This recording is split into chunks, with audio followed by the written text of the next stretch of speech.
Assalamualaikum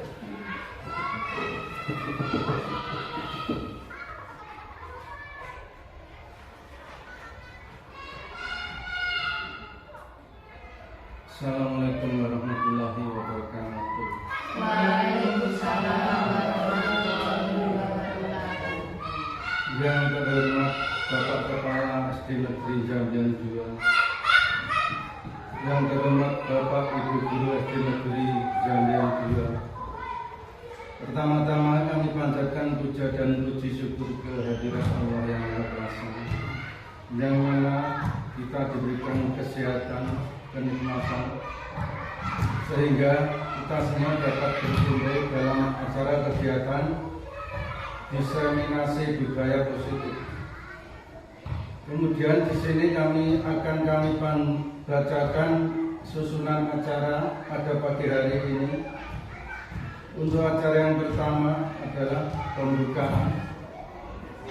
Acara yang kedua menyanyikan lagu Indonesia Raya. Untuk acara yang ketiga sambutan. Kemudian acara yang keempat kegiatan inti. Untuk acara yang kelima adalah lain-lain dan ditutup dengan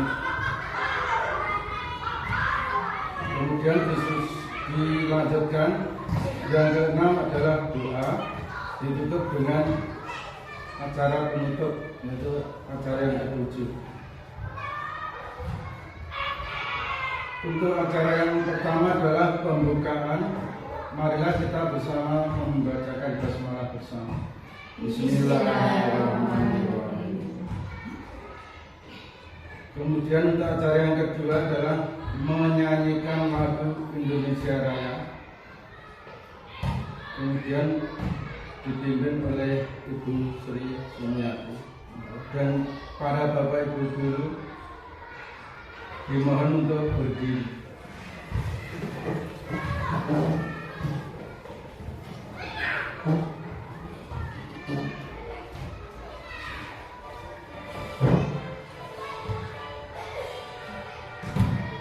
Indonesia tanah airku, tanah tumpah darahku, di sana aku berdiri jadi pandu ibuku.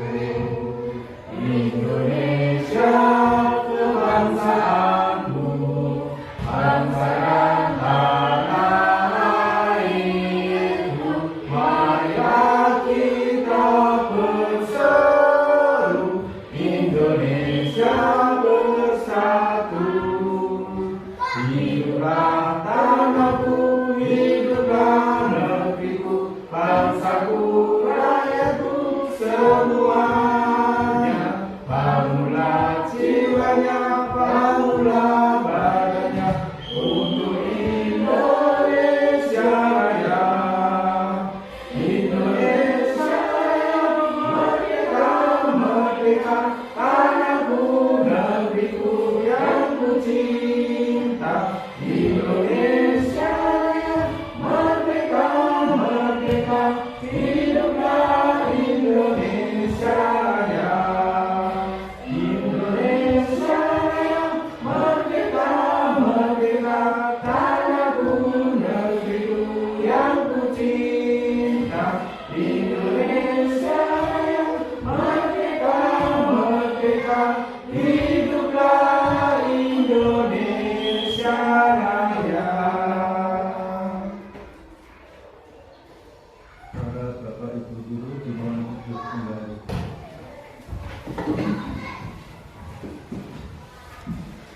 Menginjak acara yang ketiga adalah sambutan.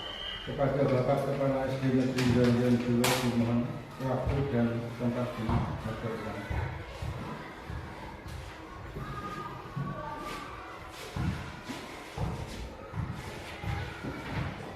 Assalamualaikum warahmatullahi wabarakatuh. Waalaikumsalam. Salam sejahtera buat kita semuanya. Yang saya hormati Bapak dan Ibu Guru SD Negeri Jambian 2.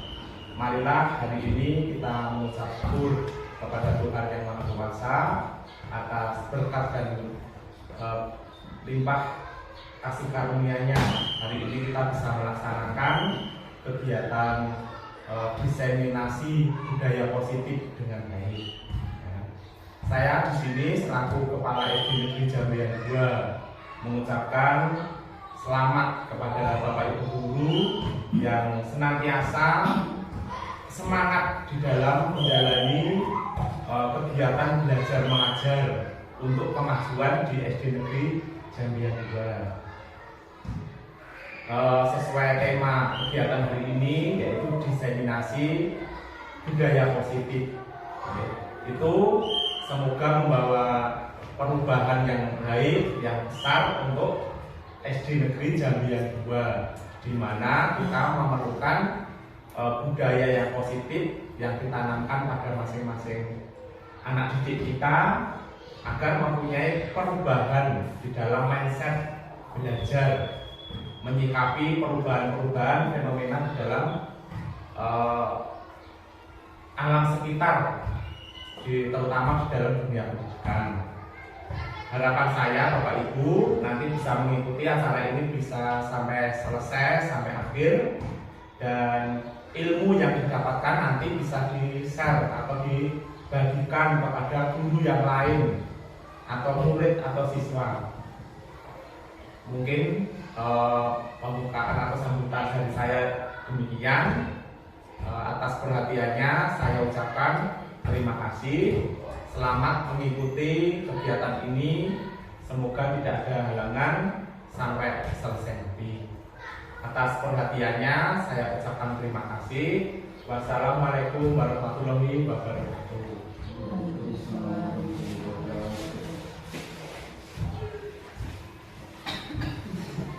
Demikian acara sambutan dari Bapak Kepala SD Negeri Jambian 2 yang memberi hiburan kepada kita semua, semoga menjadikan semangat bagi kita. Untuk acara yang keempat adalah kegiatan inti. Untuk kegiatan inti yang akan diisi oleh 1. Ibu Siti Astuti SPDSD, 2.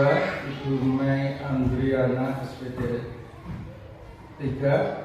Ibu Arista Widianingsih SPD. Untuk waktu dan tempat dipersilakan.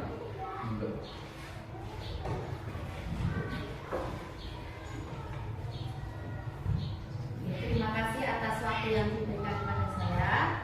Assalamualaikum warahmatullahi wabarakatuh. Salam sejahtera bagi kita semua. Terima kasih ya Pak. Di sini kami bertiga dari CGP Angkatan 9. Saya sendiri, Siti Astuti.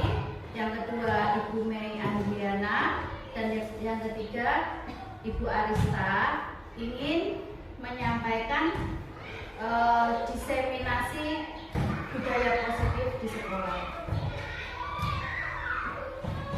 Tapi sebelum kita menuju ke penyebaran budaya positif, yang pertama akan kami sampaikan konsep-konsep inti budaya positif itu.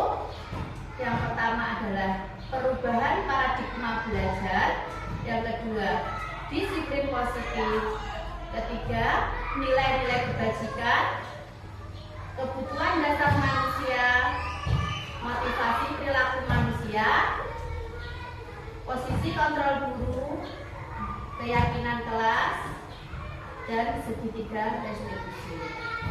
Untuk yang pertama adalah pembelajaran dengan paradigma baru. Jadi, dalam pembelajaran paradigma baru ini merupakan kegiatan pembelajaran yang dirancang berdasarkan prinsip pembelajaran berdiferensiasi atau pembelajaran sesuai dengan kebutuhan murid, sehingga nanti para peserta didik dapat belajar sesuai dengan kebutuhannya berdasarkan tahap perkembangan sesuai dengan teori psikologi modern untuk mewujudkan profil pelajar Pancasila. Nah, profil pelajar Pancasila itu yang terdiri dari apa saja Bapak Ibu?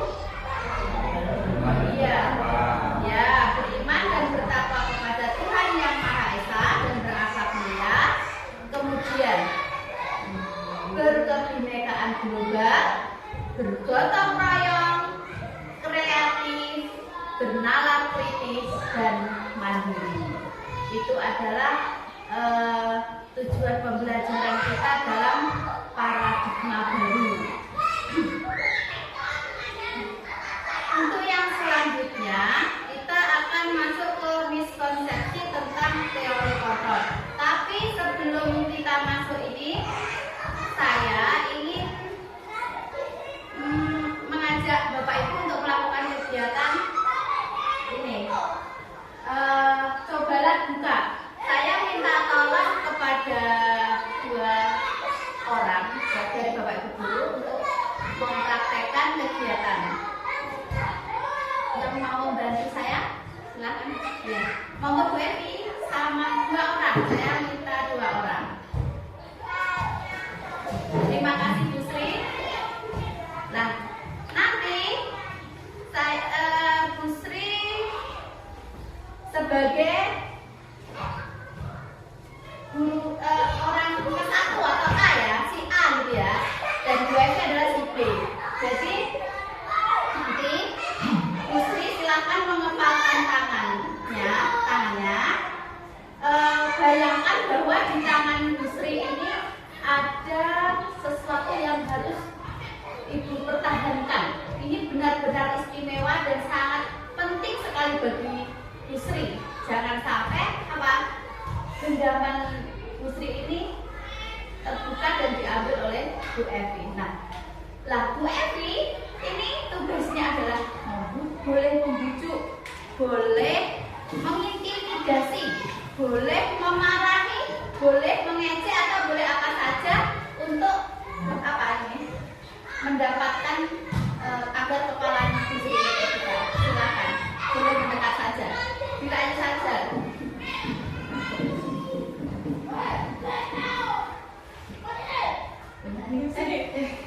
Nanti kalau dibuka, nanti bakso. Nggak mau. Pokoknya nggak mau. Harus 100.000, 200.000, 300.000. nggak boleh.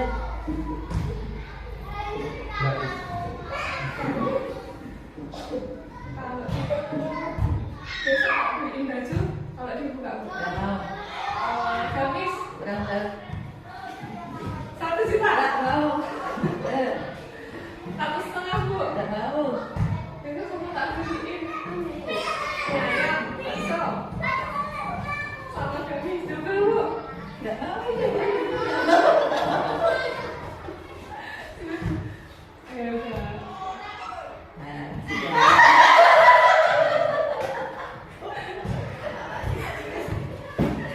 oke, terima kasih ya Bu. Itu tadi adalah kegiatan cobalah buka ya. Nah, di sini apakah Bu Sri ini membuka kepala tangannya? Apakah Bu Sri mau membuka kepala tangannya? Tidak mau. Tidak mau ya, dia kekeh mempertahankan kepalan tangannya ya. Kira-kira mengapa dia mempertahankan itu? Karena apa? Yang pastinya dia ingin mempertahankan apa yang dia miliki ya. Nah, kemudian ini apa? Bu Sri ini berusaha mengontrol, mempertahankan diri, mengontrol. Jadi nih yang bisa mengontrol ini adalah hanya Bu Sri. Bu Sri, karena apa? Meskipun dirayu oleh Bu Evi, dirayu, dimarahi, dia tetap mengontrol. Jadi intinya yang bisa mengontrol diri kita itu adalah kita Diri kita sendiri. diri kita sendiri. Letak kontrol itu terletak pada diri kita sendiri. Kita tidak bisa dikontrol oleh orang lain. Intinya seperti itu. Jadi di sini miskonsepsi tentang teori kontrol itu yang pertama adalah ilusi guru mengontrol murid. Jadi meskipun kita membujuk anak-anak, merayu anak-anak itu tetap yang punya kendali adalah anak itu sendiri. Jadi kita memang sering ya mengontrol anak, kamu harus begini, harus begitu. Tapi sejatinya itu kontrol itu hanya ada pada diri mereka. Jadi walaupun kita tampak mengontrol itu, anak itu sedang mengizinkan dirinya untuk mengontrol dirinya sendiri. Nah, yang kedua itu ilusi bahwa semua penguatan positif itu efektif dan bermanfaat. Jadi penguatan positif atau bujukan itu adalah bentuk-bentuk kontrol juga. Segala usaha yang kita lakukan untuk mempengaruhi murid itu agar dia mau mengulang-ulang perilaku tertentu adalah suatu usaha untuk mengontrol si murid. Tapi dalam jangka waktu tertentu itu nanti murid-murid bisa menyadari kemudian mencoba untuk menolak, meskipun kita sudah berusaha mengontrol, tapi nanti akhirnya dia akan sadar dan akan menolak bujukan kita. Kemudian untuk yang ketiga adalah ilusi bahwa kritik dan membuat rasa bersalah itu mampu menguatkan karakter. Nah, saat kita menggunakan kritik dan rasa bersalah untuk mengontrol murid menuju pada identitas gagal ini, karena kita mereka itu belajar untuk merasa buruk tentang dirinya, merasa dia itu kan kita membuat mereka bersalah ya, ternyata ini bersalah dan apa kan dia menganggap dia itu merasa buruk. Nah, mereka ini bisa mengembangkan dialog diri yang negatif pada dirinya. Kadang-kala sulit bagi kita ya untuk mengidentifikasi bahwa anak ini sedang melakukan perilaku itu karena seringkali kita cukup menggunakan suara halus atau menyampaikan dengan pesan-pesan negatif.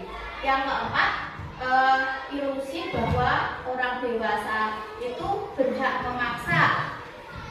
Nah, banyak orang-orang dewasa seperti kita ya, ini percaya bahwa mereka memiliki tanggung jawab untuk membuat murid-murid berbuat hal-hal tertentu ya. Apapun yang dilakukan dapat diterima selama ada sebuah kemajuan berdasarkan pengukuran kinerja. Nah, pada saat itu orang dewasa akan menyadari bahwa perilaku memaksa itu tidak akan efektif untuk jangka yang panjang, dan itu adalah sebuah hubungan permusuhan nanti akan terbentuk pada diri siswa. Untuk selanjutnya adalah mengubah paradigma stimulus respon ke pendekatan teori kontrol. Jadi yang tadinya kita menggunakan stimulus respon, kita akan mengubah ke pendekatan teori kontrol. Seperti ini. Yang pertama, stimulus respon. Yang di sini adalah realitasnya atau kebutuhan kita sama. Kita menganggap kebutuhan anak didik itu sama. Kita di dalam mengajar kan biasanya menyamaratakan gitu ya. Kita menggunakan metode iki untuk semua begitu ya. Tapi dengan teori kontrol ternyata kebutuhan kita itu berbeda. Ternyata setiap anak itu mempunyai kebutuhan yang berbeda-beda. Kemudian yang kedua adalah semua orang melihat hal yang sama. Tapi dengan teori kontrol, setiap orang itu memiliki gambaran yang berbeda-beda. Jadi peserta didik kita ini punya karakter berbeda-beda. Tidak bisa kita samaratakan juga. Kita mencoba mengubah agar orang berpandangan sama kita. Kita mencoba mengubah orang agar berpandangan sama dengan kita. Jadi kita itu pengennya ngomong ini sama dengan kita, gitu ya. Nah, kalau dengan teori kontrol kita berusaha memahami pandangan orang lain tentang dunia. Jadi kita berpikirnya itu lebih luas lagi. Tidak semua orang itu harus sama dengan kita pandangannya atau berpikirnya itu semua orang harus sama dengan kita. Tapi dengan teori kontrol kita harus berusaha memahami pandangan orang lain itu tentang dunia. Jadi lebih luas, berbeda-beda juga ya. Nah, selanjutnya adalah perilaku buruk dilihat sebagai suatu kesalahan. Tapi dengan teori kontrol, semua perilaku itu memiliki tujuan. Jadi di saat kita melakukan hal yang buruk, misalnya di dalam kelas biasanya itu ya kemarin-kemarin kita kalau lihat anak rame terus lari-larian kemana-mana membuat gaduh, itu kita itu menganggapnya itu perilaku yang buruk. Tapi dengan teori kontrol, kita melihatnya dengan teori kontrol itu semua perilaku itu memiliki tujuan. Jadi anak tadi kalau kita lihat dengan teori kontrol itu dia memiliki tujuan. Mungkin tujuannya pengen diperhatikan, bisa gitu. Terus kemudian tujuannya pengen mengubah, oh ternyata aku kok ini bosan ya dengan ini, mungkin dengan ini nanti guru bisa mengubah seperti itu. Jadi semua perilaku anak-anak itu memiliki tujuan tertentu. Yang selanjutnya adalah orang lain bisa mengontrol saya. Jadi yang kemarin kita anggap kita bisa mengontrol anak didik kita untuk yang sesuai dengan teori kontrol itu hanya Anda yang bisa mengontrol diri Anda. Jadi yang punya kontrol itu ya diri kita. Contohnya saya mengikuti CGP ini dapat dirayu ya, ayo bu ikut, tapi pada dasarnya yang bisa mengendalikan kontrol itu adalah diri saya sendiri. Jadi bukan yang tadinya mungkin stimulus ya akhirnya menjadi saya sendiri yang ya saya harus ikut seperti itu. Yang dulunya saya diajak teman-teman seperti itu, tapi ternyata yang pegang kontrol itu adalah diri saya sendiri. Saya mau atau tidak, akhirnya saya mengontrol diri saya. Oh ya, saya mau, saya harus belajar. Maka dari itu nanti bapak ibu guru juga yang belum daftar silakan ikut. Karena apa? Kita akan banyak sekali akan mendapatkan ilmu yang banyak sekali ya. Kemudian saya bisa mengontrol orang lain juga ya. Pemaksaan ada pada saat bujukan gagal. Pemaksaan itu ada pada saat bujukan gagal. Kalau dengan teori kontrol, kolaborasi dan konsensus menciptakan pilihan-pilihan baru seperti itu.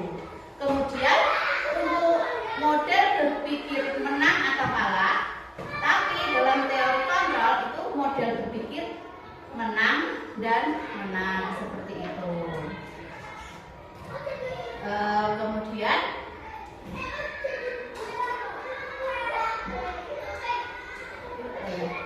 disiplin positif, kita akan masuk ke disiplin positif. Disiplin positif itu berasal dari bahasa Latin yang artinya adalah belajar. Disiplin mengenai pada disiplin diri ini yang memiliki tanggung jawab terhadap apa yang dilakukan berdasarkan nilai-nilai yang dicapai. Kemudian disiplin positif ini merupakan salah satu cara penerapan diri yang bertujuan untuk menumbuhkan kesadaran tentang kedisiplinan peserta didik untuk melakukan sesuatu tanpa ancaman, tanpa iming-iming, tanpa sogokan maupun hukuman. Jadi nanti dalam disiplin positif ini kita itu bagaimana menumbuhkan kesadaran anak-anak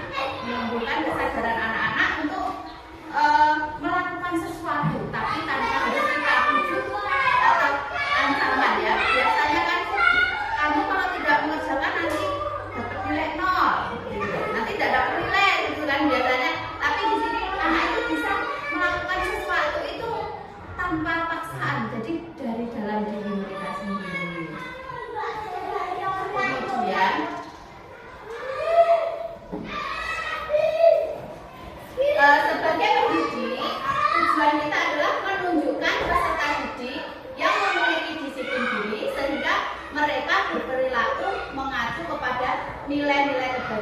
universal dan memiliki motivasi intrinsik dalam perubahan perilaku ke arah yang lebih baik. Jadi nanti diharapkan anak-anak itu punya motivasi dari dalam diri mereka sendiri untuk berperilaku yang lebih baik. Itu sudah muncul dari diri anak itu sendiri. Kemudian yang selanjutnya adalah nilai-nilai kebajikan. Nah, nilai-nilai kebajikan ini merupakan nilai yang disepakati bersama, terlepas dari suku, bangsa, agama, bahasa maupun latar belakangnya. Nah, contoh nilai kebajikan institusi atau organisasi yaitu yang pertama adalah profil pelajar Pancasila. Dalam profil pelajar Pancasila ini yang terdiri dari beriman dan bertakwa kepada Tuhan Yang Maha Esa, kemudian berkebinekaan global, gotong royong, mandiri, kreatif dan bernalar kritis. Kemudian yang kedua adalah ini PYP ya, PYP Primary Years Program. Ini yang terdiri dari toleransi, rasa hormat, integritas, mandiri, menghargai, antusias, empati, keingintahuan, kreativitas, kerjasama, percaya diri, dan komitmen. Kemudian untuk yang selanjutnya keterampilan hidup atau life skill ini diantaranya dapat dipercaya, tulus hati, tidak merendahkan orang lain, memberikan yang terbaik dari diri. Kemudian ada kebutuhan dasar manusia ya. Nah, kebutuhan dasar manusia ini itu sesuatu yang kita lakukan untuk mendapatkan apa yang kita inginkan. Nah, seluruh tindakan yang kita lakukan ini memiliki tujuan tertentu dan semua usaha terbaik yang kita lakukan adalah dalam rangka agar kebutuhan dasar kita ini terpenuhi dengan baik. Nah, kebutuhan dasar manusia itu apa saja? Ada 5 kebutuhan dasar manusia. Yang pertama, kebutuhan untuk bertahan hidup. Jadi, untuk bertahan hidup itu diantaranya tentang keselamatan. Kita butuh keselamatan, keamanan, kesehatan, rumah, dan makan. Itu untuk kita bisa bertahan hidup. Yang selanjutnya adalah kasih sayang dan rasa diterima. Kita juga membutuhkan kasih sayang dan rasa diterima. Itu contohnya rasa diterima atau dipedulikan, seperti itu. Yang selanjutnya adalah penguasaan.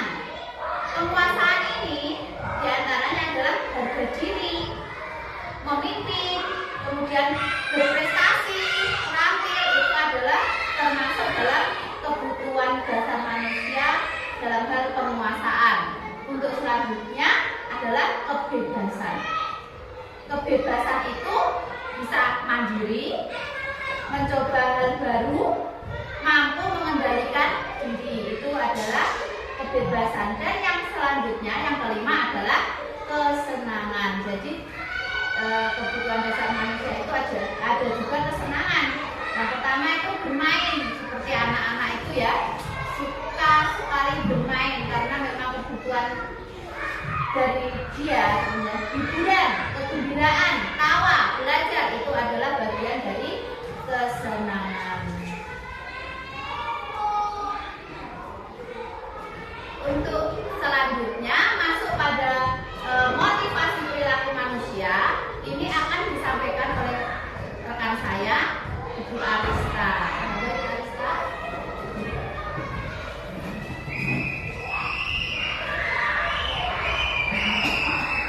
Terima kasih atas waktu yang telah diberikan kepada saya untuk merefresh agar Bapak Ibu lebih semangat. Mari kita SBD terlebih dahulu.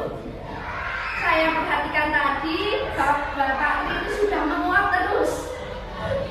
Untuk membangkitkan semangat, mari kita tepuk-tepuk. Kalau saya ucapkan tepuk pagi, nanti tepuknya 1 kali. Kalau tepuk siang, nanti tepuknya 2 kali. Kalau tepuk sore, berapa kali Bapak Ibu? Kalau tepuk malam, bagaimana Bapak Ibu? Karena malam itu kita beristirahat, maka kita tidur. Yuk. Sudah siap Bapak Ibu? Ya. Tepuk sore, tepuk pagi, tepuk siang, tepuk malam. Ya, konsentrasi ya Bapak Ibu semua. Nah, kita lanjutkan materi selanjutnya adalah motivasi perilaku manusia. Nah, di sini ada 2 motivasi mengenai perilaku manusia. Yang pertama itu adalah motivasi ekstrinsik, yaitu motivasi yang berasal dari luar diri kita. Nah, kenapa motivasi intrinsik ini muncul? Motivasi intrinsik muncul itu ketika seorang peserta didik atau anak didik kita itu menghindari adanya suatu hukuman atau sanksi yang diberikan kepada gurunya. Ketika gurunya itu ada, maka anak itu berusaha menjadi yang lebih baik. Misalnya, ketika anak itu dipuji, maka anak itu akan berbuat lebih baik terus-menerus. Tetapi jika tidak ada gurunya, anak itu tidak bisa berbuat baik seperti yang diharapkan. Nah, di sini itu ada motivasi intrinsik, di mana untuk menghindari kenyamanan atau hukuman, seperti yang saya katakan tadi. Kalau anak itu tidak mendapatkan imbalan atau penghargaan dari orang lain, maka anak itu tidak bisa menjadi lebih baik. Maka motivasi ekstrinsik ini harus kita hindari. Yang kedua itu motivasi intrinsik, di mana seorang anak itu walaupun tidak ada gurunya, walaupun tidak ada yang mengawasi, anak tersebut menjadi lebih baik. Jadi motivasi intrinsik di sini motivasi yang paling baik untuk ditanamkan kepada anak didik kita, di mana untuk menjadi orang yang mereka inginkan dan menghargai diri sendiri dengan nilai-nilai yang mereka percaya. Jadi anak itu berbuat baik, berbuat lebih berprestasi, itu tidak tergantung pada imbalan atau penghargaan dari orang lain. Untuk selanjutnya ada 3 istilah tentang hukuman, konsekuensi, dan restitusi, di mana hukuman dan konsekuensi ini sudah tidak asing lagi bagi kita. Sudah pernah mendengar kata hukuman Bapak Ibu? Pernah menghukum? Nah, hukuman itu adalah perbuatan atau perilaku yang tidak terencana atau tiba-tiba. Murid tidak tahu apa yang akan terjadi, bersifat terarah, berupa hukuman fisik atau psikis. Nah, hukuman ini diberikan kepada anak jika anak itu melanggar. Misalnya, anak datang ke sekolah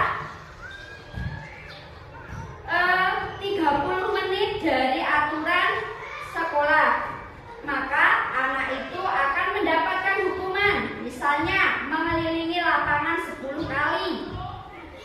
Itu terjadi ketika anak itu tidak mengetahui apa yang akan terjadi jika anak itu terlambat lebih dari aturan yang telah disesuaikan.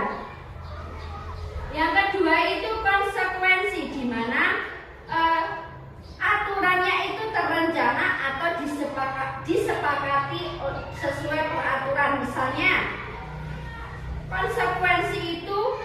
diberikan antara guru dan siswa itu memberikan kesepakatan jika membuang sampah sembarangan nanti konsekuensinya harus menyapu. Yang kedua, murid tetap dibuat tidak nyaman. Misalnya itu, ketika murid melakukan suatu kesalahan, maka konsekuensinya harus bertanggung jawab terhadap apa yang mereka kerjakan. Selain itu, guru juga harus memonitor muridnya agar sesuai dengan peraturan yang berlaku. Nah, di sini mengenai restitusi ini masih asing bukan Bapak Ibu? Ya, ini restitusi ini saya dapatkan ketika saya mendapatkan pembelajaran di CGP ini. Sebelumnya saya tidak tahu apa itu restitusi. Pikiran saya itu restitusi itu seperti kayak segitiga saja.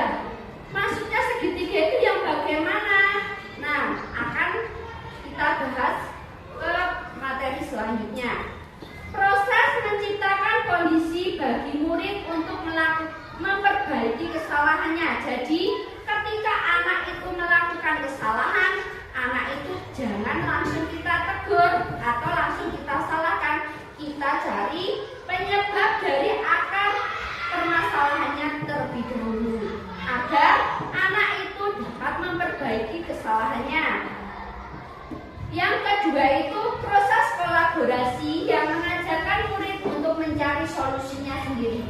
Jadi ketika anak itu melakukan kesalahan, anak itu juga harus bisa mencari jawaban dari kesalahannya itu sendiri. Misalnya ketika anak itu terlambat ke sekolah, biasanya Bapak Ibu guru langsung menegur. Nak, kenapa kamu terlambat ke sekolah? Nah, anak itu harus kita dekati terlebih dahulu. Nah, kita tanya, apa penyebab dari anak itu terlambat? Misalnya, anak itu terlambat karena begadang. Jadi, anak itu kita tanya, nah kalau begadang, kalau kamu berangkatnya ke sekolah terlambat terus, bagaimana solusimu? Nah, anak bisa menjawab, mungkin saya akan bangun lebih pagi lagi, Bu, seperti itu. Jadi, dari restitusi ini, kita simpulkan bahwa ketika anak berbuat kesalahan, anak itu harus bisa mencari solusinya sendiri untuk memperbaiki kesalahannya.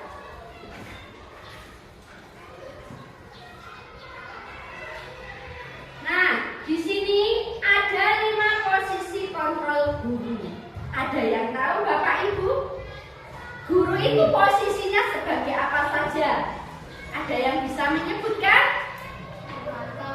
Iya, guru itu sebagai pemantau. Ada lagi? Ada penghukum. Ya, hampir sama. Apa lagi?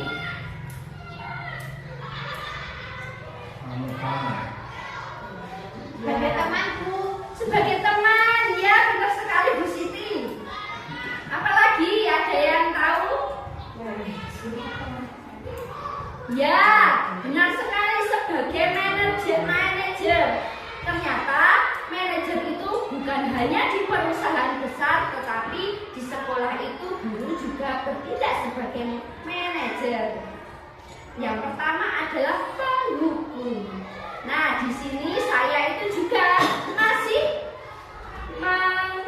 menggunakan posisi kontrol guru sebagai penghukum, di mana ketika anak itu salah, langsung saya berikan hukuman. Tetapi hukuman itu berbentuk, ada yang berbentuk verbal maupun berbentuk hukuman fisik. Misalnya kalau hukuman fisik itu anak itu disuruh push up, mengelilingi lapangan atau mengerjakan tugas di luar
Misalnya itu membuat murid itu merasa bersalah atas kesalahannya sendiri.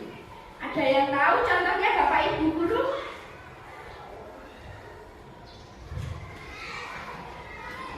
Ada yang tahu tidak?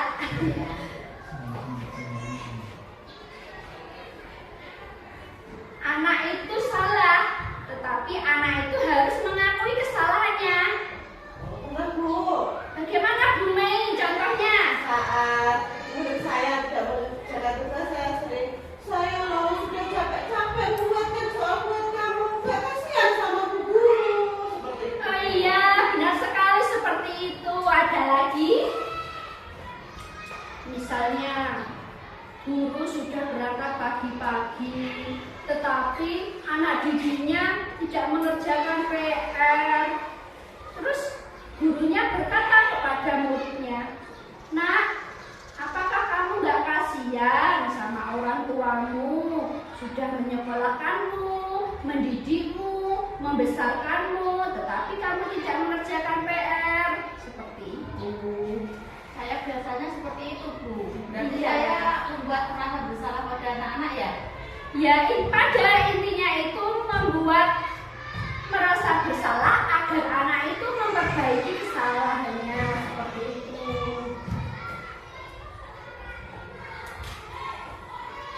Selanjutnya adalah posisi kontrol guru sebagai teman. Nah, selain kita menjadi guru, kita juga bisa menjadi teman bagi anak peserta didik kita. Misalnya, ketika pembelajaran sudah selesai, anak istirahat. Ketika anak istirahat, maka guru bisa mendampingi anak itu dalam bermain, misalnya bermain voli. Jadi, Bapak Ibu guru itu bisa terlibat dalam permainan anak tersebut. Di mana selain itu, ketika anak itu merasa mempunyai kesalahan, kita dekati, kita tanya sebagai teman. "Nah, kenapa kamu tadi terlambat?" "Tadi saya baru kesiangan Bu." Misalnya seperti itu. "Ya, nanti besok jangan terlambat lagi ya. Di alarm," misalnya seperti itu. Kita dekati, kita ajak ngobrol seperti kita mengobrol kepada teman kita. Yang keempat adalah posisi kontrol guru sebagai pemantau. Ada yang tahu? Bapak Ibu guru, posisi guru sebagai pemantau itu seperti apa?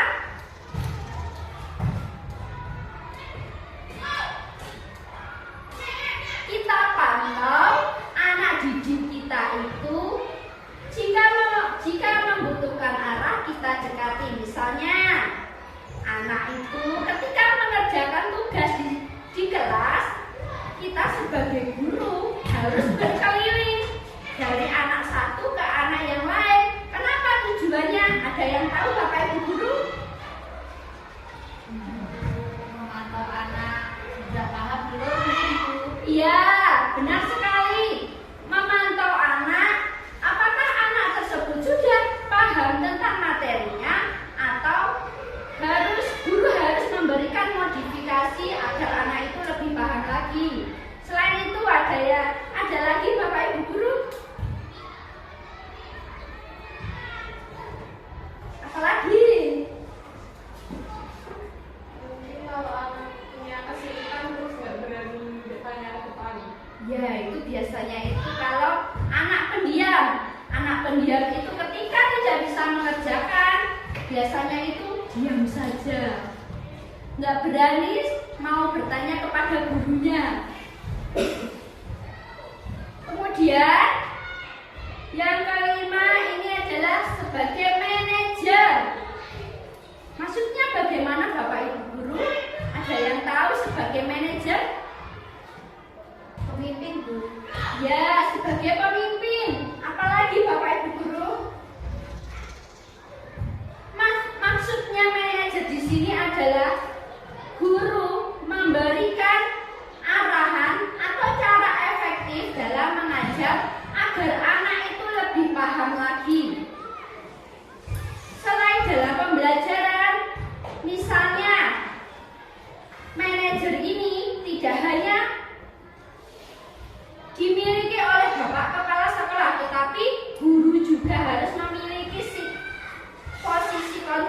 sebagai manajer di mana anak kita dekati, kemudian anak kita bimbing agar lebih baik lagi. Dari kelima ini, menurut Bapak Ibu, posisi kontrol mana yang lebih tepat yang harus kita miliki?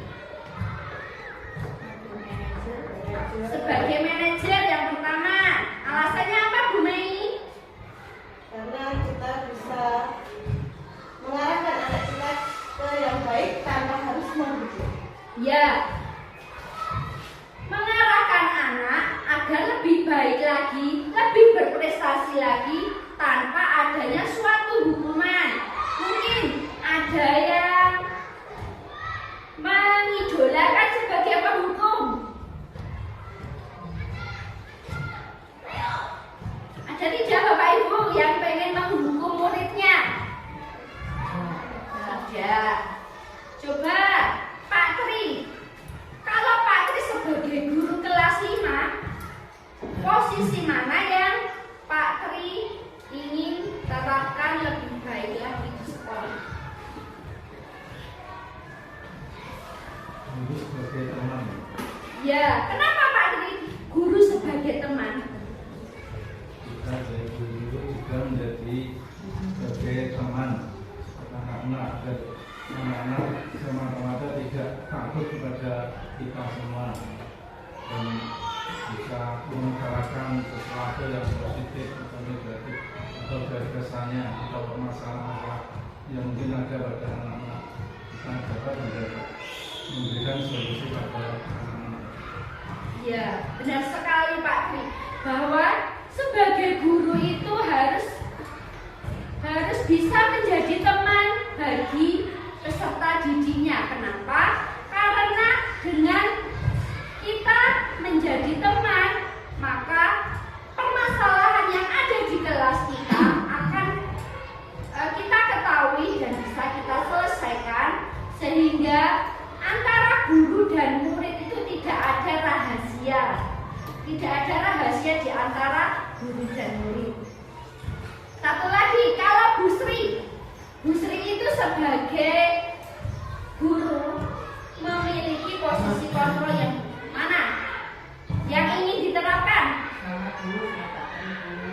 Kenapa? Sama. Alasannya apa, Bu? Karena anak-anak perlu mendampingan Ya, orang tua. ya. Nah, sebagai teman ini selain kita sebagai orang tua kedua di sekolah, kita juga bisa lebih meningkatkan atau lebih menjaga anak itu agar lebih baik lagi. Jadi dari 5 posisi kontrol guru ini itu tergantung masing-masing guru mau menerapkan yang mana. Selanjutnya, ini ada contoh penerapan 5 posisi kontrol guru. Pernah tidak Bapak Ibu guru menemui siswa ketika upacara bendera atributnya tidak lengkap? Pernah. Nah, misalnya ada contoh seperti ini. Ketika anak itu tidak memiliki atribut lengkap, maka anak harus hormat pada bendera selama 1 jam. Itu termasuk posisi kontrol yang mana Bapak Ibu? Hukuman. Kenapa kok bisa penghukum? Karena anak tidak memakai atribut harus hormat bendera selama 1 jam. Kalau cuacanya seperti ini nanti anak itu bisa pingsan ya Bapak Ibu guru. Jadi kita sebagai guru untuk penghukum ini mohon untuk dihindari atau dihilangkan. Yang kedua, misalnya berapa kali ibu atau bapak harus memberitahu kamu kamu selalu saja mengecewakan ibu atau bapak. Ini sebagai posisi kontrol sebagai apa Bapak Ibu? Pembuat merasa bersalah. Nah, anak itu dibuat merasa bersalah dan anak itu harus merenungi. Kalau anak itu misalnya tidak nurut, itu nanti dapat mengecewakan Bapak Ibu. Nah, selain itu, kalau sebagai guru, sebagai teman, nah seperti ini contohnya yang harus kita terapkan, misalnya seperti ini. Ayo dong, ikuti aturan sekolah. Tolong bantu ibu atau bapak ya, sekali ini saja. Ya sudah, tidak apa-apa, lain kali jangan sampai berbuat seperti ini lagi ya. Ketika anak tidak memakai atribut, nah kita sebagai guru, kalau memilih posisi kontrol sebagai teman, kita bisa berkata seperti ini tadi. Kemudian, kalau kita memilih sebagai pemantau, kita dapat menerapkan seperti ini Bapak Ibu.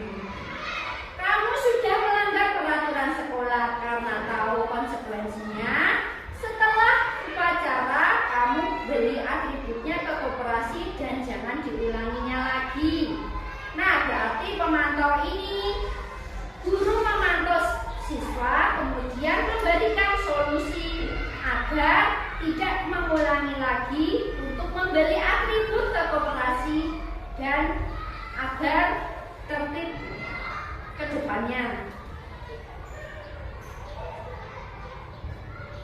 Selain itu sebagai manajer. Nah, kita sebagai manajer, kita tanya dulu, apakah kamu tahu kesalahanmu? Nah, anak mulai berpikir, apa ya kesalahanku? Ternyata saya itu tidak memakai atribut lengkap. Kemudian Bapak Ibu guru tanya lagi, kira-kira bagaimana kamu memperbaiki kesalahanmu? Nah, anak bisa mencari solusinya atas kesalahannya. Misalnya, saya akan memakai atribut lengkap ketika nanti upacara bendera berlangsung. Nah, saya tidak mempunyai topi, maka saya harus beli topi sehingga saya lebih tertib lagi, seperti itu. Nah, ini ada pertanyaan Bapak Ibu. Posisi kontrol apakah aku? Jika pertanyaannya seperti ini, kamu tidak pernah benar melakukannya. Dari 5 posisi kontrol tadi, ini termasuk posisi kontrol yang mana Bapak Ibu?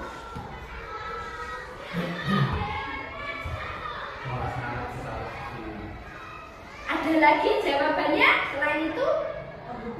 Pendukung. Ada lagi yang berbeda? Ada 2 jawaban yang berbeda. Sudah? Tidak ada?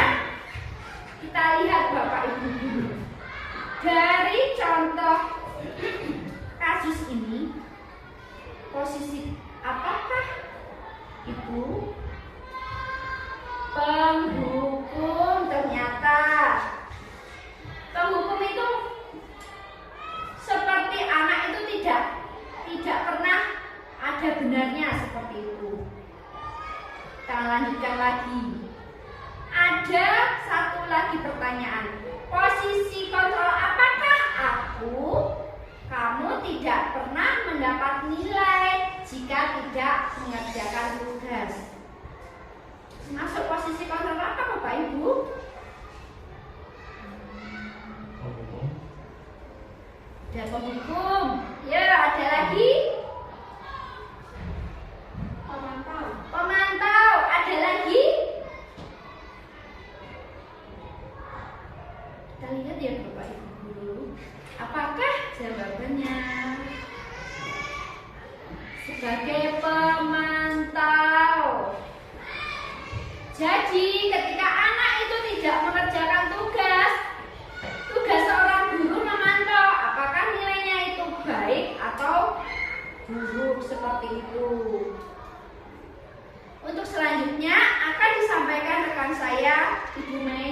Adriana.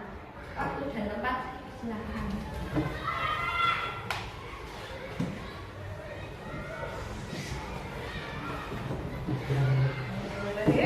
Assalamualaikum warahmatullahi wabarakatuh. Waalaikumsalam. Semangat pagi Bapak Ibu. Masih semangat? Masih ada 2 materi lagi, yaitu tentang keyakinan kelas dan studi garis terus. Kita mulai ya Bapak Ibu. Nah baik, untuk materi selanjutnya adalah tentang keyakinan kelas. Mungkin Bapak Ibu ada pernah yang mendengar apa itu keyakinan kelas? Kira-kira keyakinan kelas itu hampir sama dengan apa? Peraturan. Iya, keyakinan kelas itu hampir sama dengan peraturan. Tapi kalau peraturan itu kan biasanya sudah ada peraturan harus dilaksanakan. Kalau tidak dilaksanakan akan mendapatkan hukuman. Keyakinan kelas itu sebenarnya juga berangkat dari peraturan kelas. Tapi peraturan itu kita analisis dulu menjadi kalimat yang lebih positif. Agar apa? Agar murid-murid kita melaksanakannya itu dengan senang hati melalui motivasi internal dari dalam diri, bukan karena ada hukuman, tapi karena ingin menjadi pribadi yang lebih baik. Jadi kira-kira mengapa keyakinan kelas bukan peraturan kelas yang harus kita laksanakan? Kira-kira kenapa? Kenapa kita harus mengalihkan peraturan kelas yang selama ini kita terapkan menjadi keyakinan kelas? Kita lihat ya. Oke. Karena keyakinan akan lebih memotivasi seseorang dari dalam atau memotivasi secara intrinsik. Seperti yang sudah dijelaskan Bu Siti tadi atau Bu Arista ya. Motivasi ada 2, ekstrinsik dan intrinsik. Sedangkan dalam budaya positif kita semoga bisa menerapkan motivasi secara intrinsik sehingga disiplin positif itu bisa terwujud.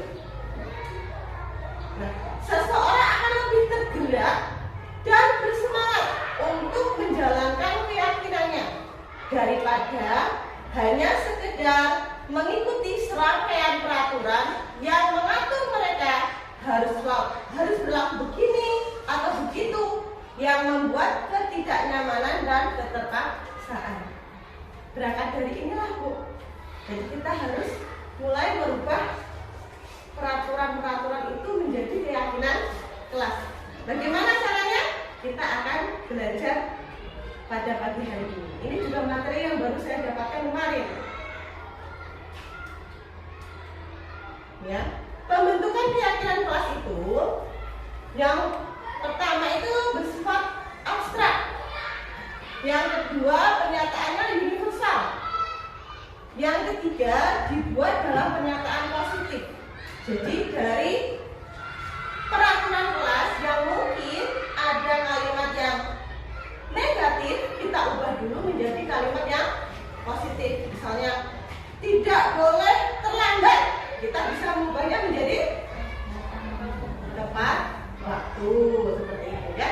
Jadi itulah salah satu perbedaannya. Selanjutnya, sedikit saja agar mudah diingat.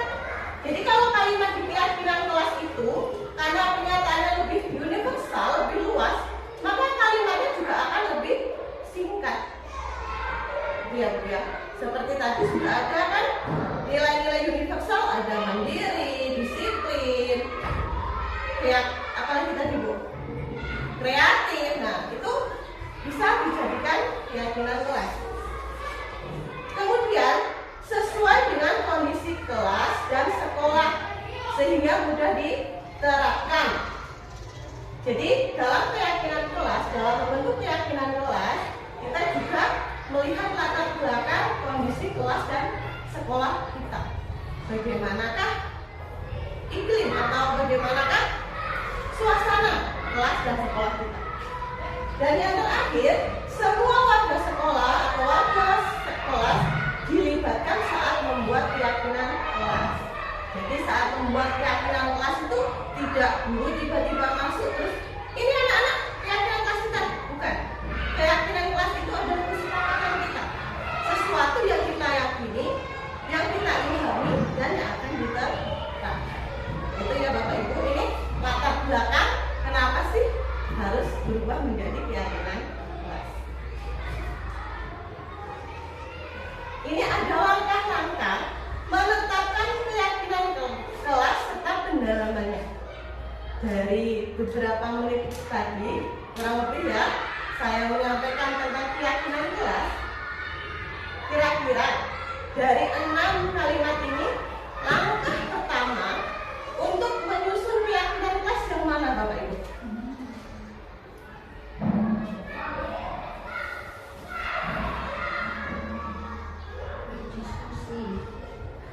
Yang mana Bu Arista? Yang diskusi mengenai gambaran perilaku. Yang mencerminkan keyakinan kelas. Ada jawaban yang lain? Langkah yang pertama, kira-kira yang mana? Sepakat dengan Bu Arista? Kita lihat ya. Apakah yang pertama itu?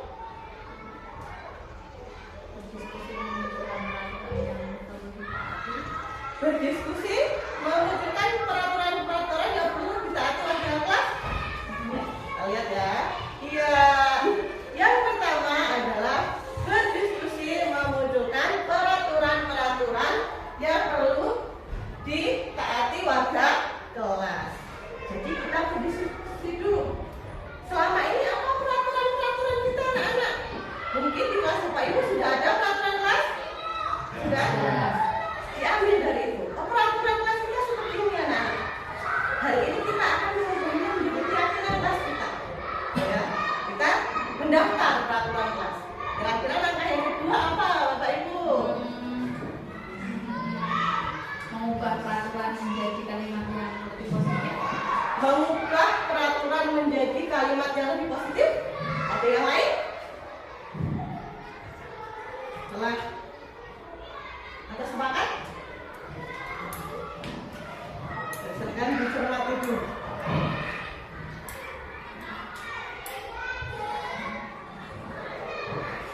Berdiskusi mengenai gambaran perilaku. Berdiskusi mengenai gambaran perilaku yang mencerminkan keyakinan kelas. Nah, yang mana nih? Sudah ada dua jawaban ya. Mengubah peraturan menjadi kalimat positif atau yang kedua berdiskusi. Kita lihat ya. Nah, ternyata langkah yang kedua adalah mengubah peraturan-peraturan menjadi kalimat yang lebih positif. Kita lihat tadi peraturannya ini peraturan kelas kita. Ada beberapa kalimat mungkin kalimatnya itu negatif. Kita ubah dulu menjadi kalimat positif seperti tadi, tidak boleh telat menjadi harus tepat waktu misalnya. Langkah yang ketiga, setelah menjadi kalimat positif, apalagi ya?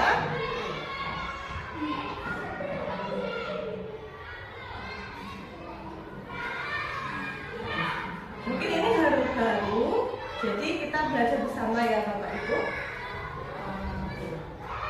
Menyatukan peraturan-peraturan menjadi nilai-nilai kebajikan. Menyarikan peraturan menjadi nilai kebajikan. Kita lihat.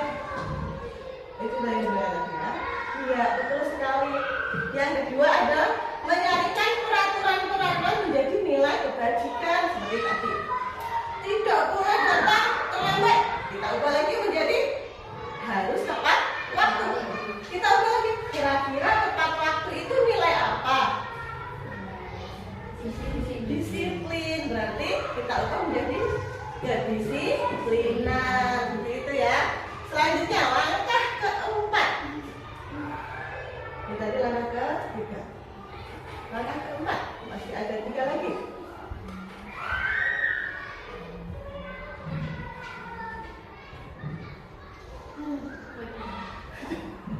Ayo, ini materi kita ada kemarin. Pak, saat ini kita refresh lagi.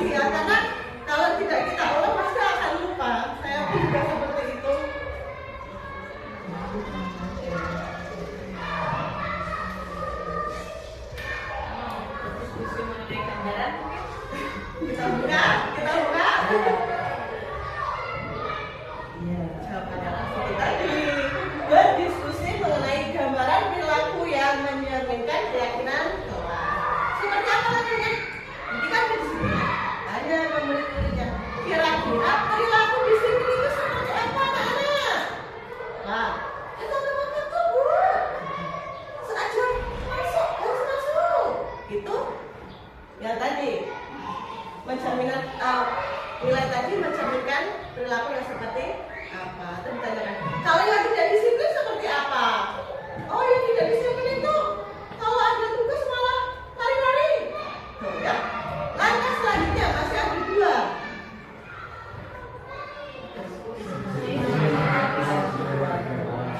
Berdiskusi mengenai, betul sekali ya. Nah, yang terakhir, berdiskusi mengenai peran seluruh warga kelas. Setelah keyakinan kelas tadi sudah kita rancang, sudah kita buat, maka kita selanjutnya berdiskusi. Posisi kita apa yang harus kita lakukan dari keyakinan kelas? Misalkan kalau murid harus mengerjakan tugas, berarti guru harus mengajar. Gitu. Dan tentunya yang terakhir adalah meninjau ulang keyakinan kelas dari waktu ke waktu. Kita harus meninjau ulang, ya. Dan juga merefleksi dari apa yang sudah berjalan. Nah, inilah Bapak Ibu langkah-langkah kita untuk menetapkan keyakinan kelas, ya. Berawal dari peraturan yang ada, mari kita ubah menjadi keyakinan kelas.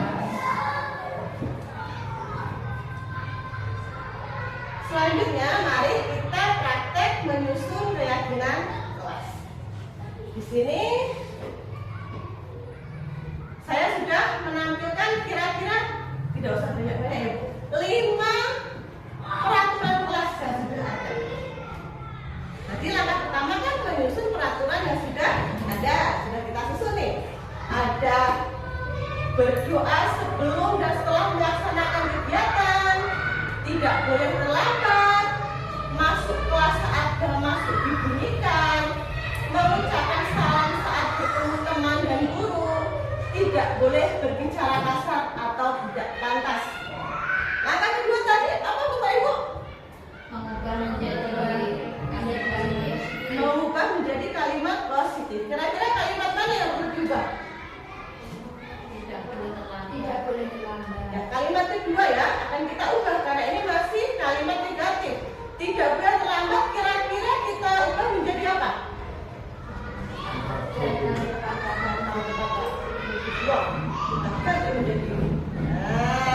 Datang tepat waktu.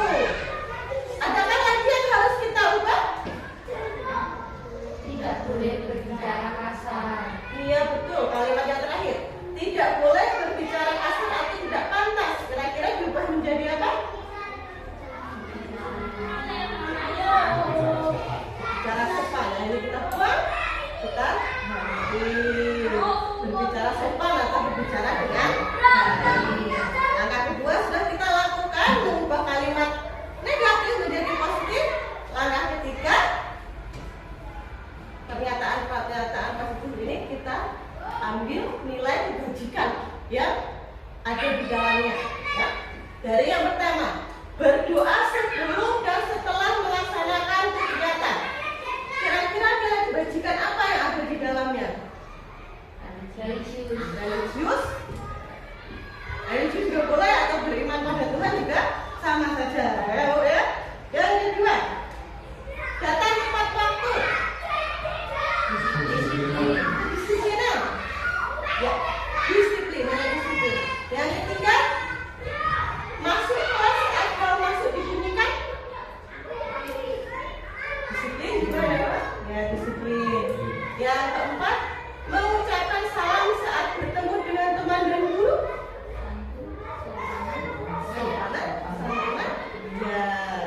Sopan dan santun. Yang terakhir, berbicara dengan baik.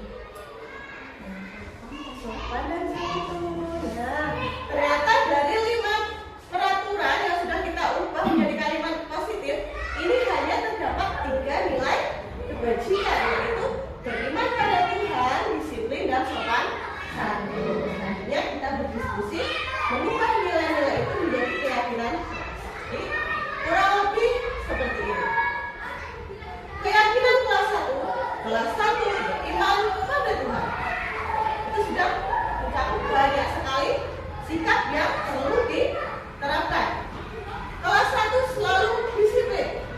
Kelas 1 bersikap sopan dan santun. Jadi dari peraturan ini tadi, kalau Kurang lebih seperti ini Bapak Ibu. Baik, ini tadi tentang menyusun keyakinan kelas.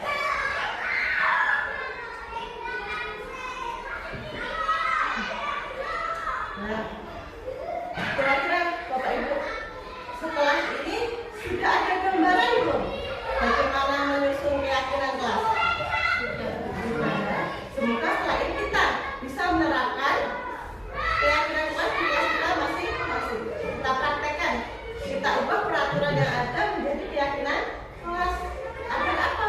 Agar motivasi intrinsik siswa itu keluar, agar mereka melakukan segala sesuatu itu niatnya agar menjadi lebih baik, bukan karena hukuman, bukan karena ujian. Materi selanjutnya adalah segitiga restitusi. Tadi restitusi sudah beberapa kali diucapkan oleh Bu Arista ya, di kontrol, teori kontrol. Ya. Sebenarnya apa segitiga restitusi itu? Segitiga restitusi adalah dialog yang dijalankan oleh guru agar dapat menghasilkan murid yang mandiri dan bertanggung jawab. Jadi kalau misalkan kita menemui masalah atau sesuatu yang dilakukan murid kita bisa menerapkan segitiga restitusi. Segitiga restitusi itu ada 3 tahapannya Bapak Ibu. Tahapan yang harus kita laksanakan. Yang pertama, menstabilkan identitas. Yang kedua, validasi tindakan yang salah. Dan yang ketiga adalah menanyakan keyakinan. Ini mungkin juga hal baru lagi ya Bapak Ibu. Ternyata di CGP itu semua hal baru. Benar-benar tidak ada yang pernah saya dapatkan saat masa kuliah dulu atau di Bintek atau di kelas. Jadi banyak hal baru di sini dan insya Allah semoga bisa kita terapkan agar budaya positif bisa terlaksana. Yang pertama itu adalah menstabilkan identitas. Apa sih sebenarnya tahap yang menstabilkan identitas ini? Menstabilkan identitas itu berdasarkan prinsip membuat kesalahan adalah bagian dari proses pembelajaran. Jadi kalau ada murid yang berbuat salah, jangan kita menghadapnya, jangan kita menghukumnya. Mereka berbuat salah itu adalah bagian dari proses pembelajaran. Kita jadikan pembelajaran. Hal yang salah itu kita tuntut agar menjadi lebih baik, bukan untuk kita hukum. Kira-kira sih seperti apa sih menstabilkan identitas itu? Seperti ini. Saat ada anak yang berbuat salah, kira-kira kita bicara berbuat salah itu tidak apa-apa. Tidak ada manusia yang sempurna. Saya juga pernah melakukan kesalahan seperti itu. Kita bisa menyelesaikan ini. Bapak Ibu tidak tertarik mencari siapa yang salah, tapi Bapak Ibu ingin mencari solusi dari permasalahan ini. Kalau misalnya ada yang salah seperti itu, Bu, jangan langsung cari apa? Kita cari latar belakangnya dulu. Kamu berhak merasa begitu, kan? Diajak temannya, kemudian dia marah atau kamu berhak kok merasa marah saat seperti itu? Apakah kamu sudah menjadi teman yang baik buat dirimu sendiri? Nah, kira-kira kalimat-kalimat yang bisa kita berikan kepada anak didik kita ketika mereka melakukan kesalahan. Ini menstabilkan identitas. Tujuannya apa? Jika saat anak merasa bersalah itu ada apa namanya pelindungnya. Dia tidak ke atas terus. Tidak mungkin saat seperti ini anak pasti marah, ya kan? Mesti dia akan lebih ada pendinginannya. Dan setelah menstabilkan identitas, setelah kita bisa menstabilkan anak kita yang mempunyai masalah tersebut, langkah selanjutnya adalah validasi tindakan yang salah. Setelah melakukan itu, validasi tindakan yang salah.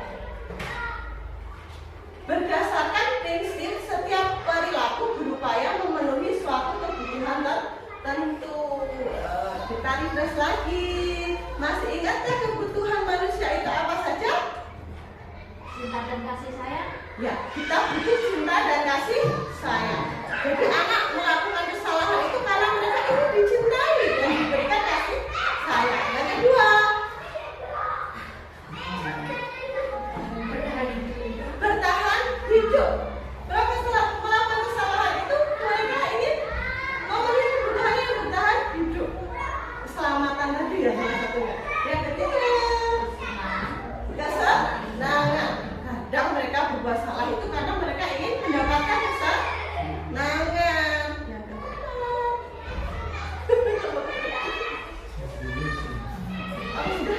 Yang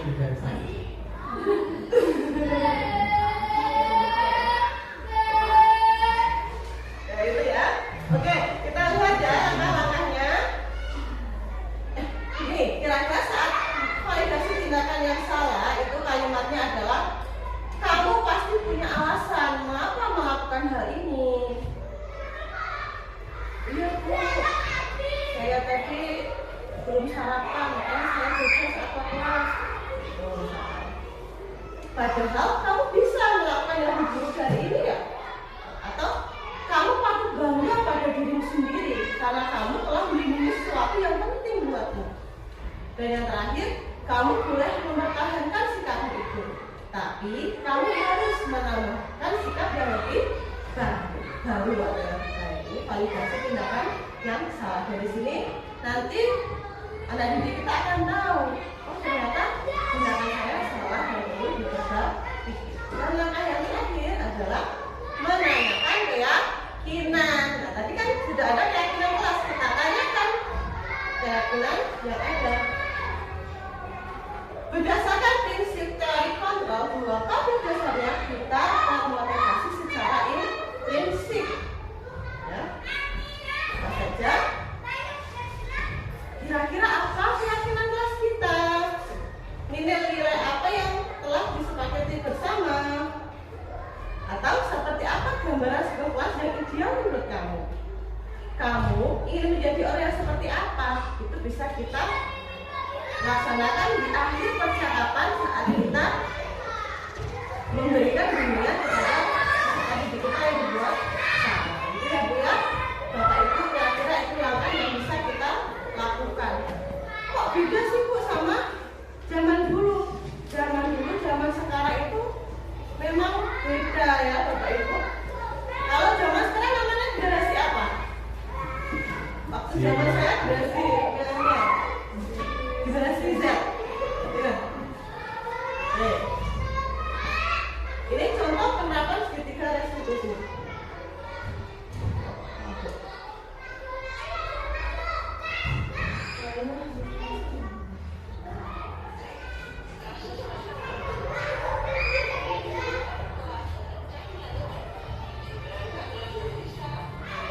Kira-kira kalau dipraktikkan seperti ini.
diarahkan semoga bisa menjadi posisi control manager yang menuntun murid-muridnya menjadi insan yang mandiri, merdeka, dan bertanggung jawab. Semoga SD Negeri Jambian bisa menerapkan budaya positif. Amin. Cukup sekian. Wassalamualaikum warahmatullahi wabarakatuh. Selanjutnya saya kembalikan ke Pak Kris sebagai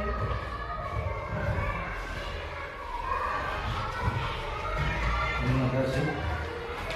Itulah penjelasan kegiatan inti dari ibu-ibu semuanya yang sangat detail dan sangat jelas, semoga bisa kita terapkan ke depannya. Untuk acara selanjutnya adalah lain-lain. Untuk acara lain-lain kita berikan waktu untuk pertanyaan atau tanya jawab. Mungkin ada beberapa yang mungkin belum jelas atau ditanyakan. Monggo. Cukup. Terima kasih. Untuk acara lain kita cukup di sini. Ya. Kemudian acara berikutnya adalah doa. Untuk acara doa akan dipimpin oleh Ibu Evi ya. Waktu dan tempat silakan.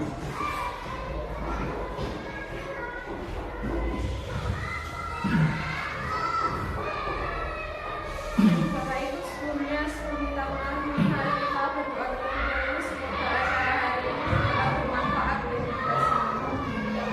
A'udzubillahiminasyaitonirrajim. Bismillahirrahmanirrahim. Allahumma inni as'aluka ilman nafi'an wa rizqan thayyiban wa amalan mutaqabbalan. Allahumma inna nas'aluka salamatan fid din wa afiyatan fil jasad wa ziyadatan fil ilmi wa barakatan fil rizqi wa tawbatan qabla al-maut wa rahmatan indal maut wa maghfiratan ba'dal maut. Allahumma ghfir lil muslimina wal muslimat wal mu'minina wal mu'minat al ahya'i minhum wal amwat innaka qaribun mujibud da'wat. Allahumma dhalamna anfusana wa illam taghfir lana wa tarhamna lanakunanna minal khasirin. Allahumma ighfirli wa liwalidayya warhamhuma kama rabbayani shaghira. Rabbana atina fid dunya hasanah wa fil akhirati hasanah wa qina adzabannar. Rabbana taqabbal minna innaka antas samiul alim wa tub 'alaina innaka antat tawwabur rahim.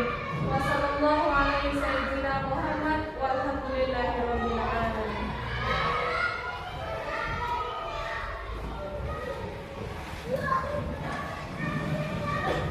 Terima kasih.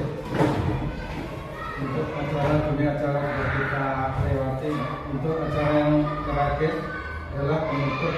Untuk acara penutup terakhir dengan bacaan hamdalah bersama. Alhamdulillah.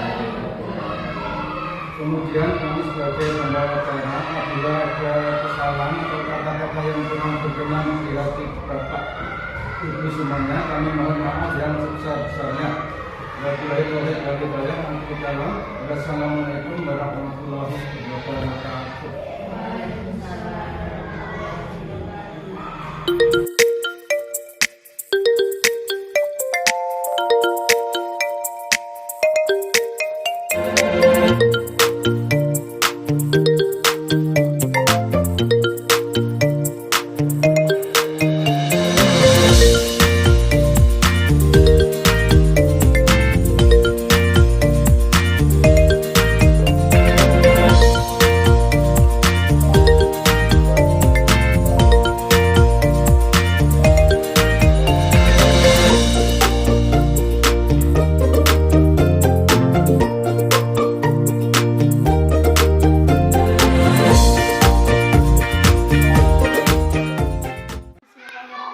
Assalamualaikum warahmatullahi wabarakatuh. Perkenalkan, nama saya Evi selaku rekan kerja dari Ibu Siti Hastuti, Ibu Mei Andriana, dan Ibu Arista Widyaningsih. Sebelumnya, saya berterima kasih kepada Ibu Arista, Ibu Siti, dan juga Ibu Mei karena telah berbagi ilmu kepada kami tentang budaya positif di sekolah. Menurut saya, materi yang disampaikan sangat bermanfaat. Setelah mengikuti diseminasi ini, saya menjadi lebih tahu tentang bagaimana cara menciptakan budaya positif di sekolah. Dan saya juga jadi mengerti mengenai posisi kontrol, 5 kebutuhan dasar manusia, serta segitiga restitusi. Semoga kedepannya apa yang didapatkan bisa diterapkan secara berkelanjutan. Sekian, wassalamualaikum warahmatullahi wabarakatuh.